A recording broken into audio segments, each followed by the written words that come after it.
तो जिसने जाना था वो चले गए, लेकिन अब कोई जाने वाला नहीं। और आज जिस तरह से देश में माहौल बदला है, एक मजबूत विपक्ष आज देश में उभर के आया है और लगभग 10 वर्षों के बाद विपक्ष को मान्यता मिली और श्री राहुल गांधी जी को प्रतिपक्ष का नेता बनाकर लोकसभा में तमाम जो इंडिया गठबंधन है एक मजबूत संदेश दिया, क्योंकि जो लोकसभा का चुनाव था वो हमने बेरोजगारी के मुद्दे पे, महंगाई के मुद्दे पे, संविधान की रक्षा के लिए हमने वो ये मुद्दे हमने जो है जनता में उठाए थे। और 400 पार की जो बात थी वो तो बहुत पीछे छूट गई। और आज हमें इस बात की खुशी है कि देश की जनता ने एक अच्छा निर्णय दिया है और आज जो दिल्ली में गठबंधन की सरकार बनी है, जो पिछले 10 वर्षों में देश के प्रधानमंत्री मोदी साहब जिस तानाशाहीपूर्ण रवैये से सरकार को चलाने का प्रयास करते रहे, वो अब चलने वाला नहीं। देश को एक मजबूत प्रतिपक्ष मिला है, एक मजबूत प्रतिपक्ष का नेता मिला है और मैं ये समझता हूं कि लोकतंत्र के लिए जरूरी है कि विपक्ष मजबूत हो, विपक्ष का नेता मजबूत हो, तभी देश जो है तरक्की कर सकता है। और कोई भी अधिनायकवादी ताकतें जो लोगों की आवाज को दबाने का प्रयास करें वो कामयाब नहीं हो सकते। तो देश में जहां सरकार पे अंकुश रहेगा, क्योंकि अब प्रतिपक्ष भी मजबूत है और हिमाचल प्रदेश में कांग्रेस की सरकार 3.5 साल का अपना कार्यकाल निश्चित तौर पे पूरा करेगी और इन 3 उपचुनाव में कांग्रेस पार्टी की जो है जीत होगी। Thank you very much.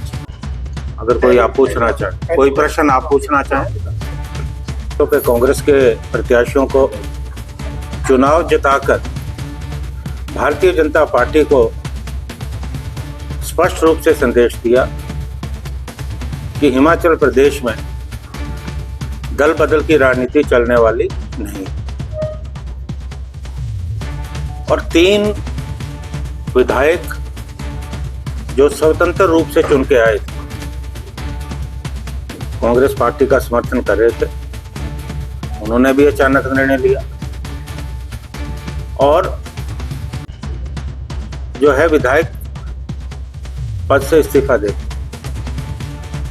अब ये बात हमारी समझ से परे कि क्या जरूरत आन पड़ी थी कि इन 3 विधायकों में, जिसमें एक हमारे जो नालागढ़ क्षेत्र से भारतीय जनता पार्टी के टिकट पे चुनाव लड़ रहे हैं वो भी शामिल, क्योंकि जो आजाद उम्मीदवार चुनाव लड़कर जीतता है उसकी बाध्यता नहीं होती, वो किसी भी पार्टी को समर्थन दे सकता है। कांग्रेस पार्टी को समर्थन दिया, अब हो सकता है कि कांग्रेस सरकार से उनकी नाराजगी चल रही हो, वो भारतीय जनता पार्टी को भी समर्थन दे सकते थे, लेकिन देश के जो है बोझ डालने का प्रयास हुआ। और मैं ये देख रहा हूं कि जिस तरह से 6 में से 4 कांग्रेस पार्टी के विधायक चुन के आए, हिमाचल प्रदेश में भी जनता में इन विधायकों को लेकर बहुत ज्यादा नाराजगी, और जिस पार्टी में शामिल हुए वहां भी बहुत ज्यादा नाराजगी, क्योंकि भारतीय जनता पार्टी के कार्यकर्ताओं को ये लग रहा है कि उनके साथ धोखा हुआ, क्योंकि पिछली बार तो ये जो है स्वतंत्र रूप से जीते। कांग्रेस और भारतीय जनता पार्टी के प्रत्याशियों को चुनाव में इन्होंने पराजित किया। अब भारतीय जनता पार्टी में शामिल हो। और मेरा जो फीडबैक है कि तीनों क्षेत्र में जो भारतीय जनता पार्टी के कार्यकर्ता है वो इनका विरोध कर रहे हैं। उन्हें लगता है कि 1.5 साल में उनके साथ बहुत बड़ा धोखा जो है हुआ। और हालांकि भारतीय जनता पार्टी पूरी कोशिश कर रही है कि इनके जो बड़ी बड़ी तोपें थी वो चुनाव मैदान में इन्होंने उनको जिम्मेवारी दी। अब कल मैं खबर कहीं पढ़ रहा था कि यहाँ से जो है पूर्व मुख्यमंत्री जयराम जी को जिम्मेवारी दी गई और अनुराग ठाकुर जी जो पूर्व में केंद्रीय मंत्री रहे हैं उन्हें हमीरपुर में जिम्मेवारी दी गई और भारतीय जनता पार्टी के जो प्रदेश अध्यक्ष उन्हें देरा में जिम्मेवारी दी गई। प्रतिपक्ष के नेता का होता है तो उन्हें वो रोल जो है निभाना चाहिए।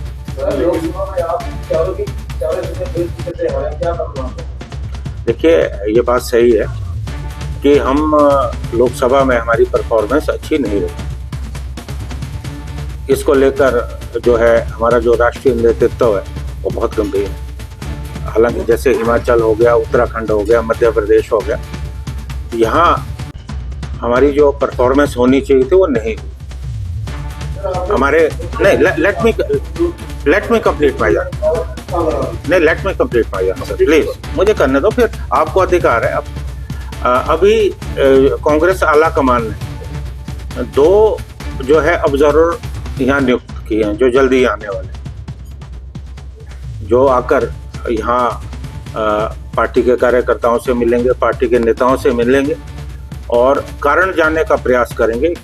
नालागढ़ से रिपोर्टर श्वेता की रिपोर्ट।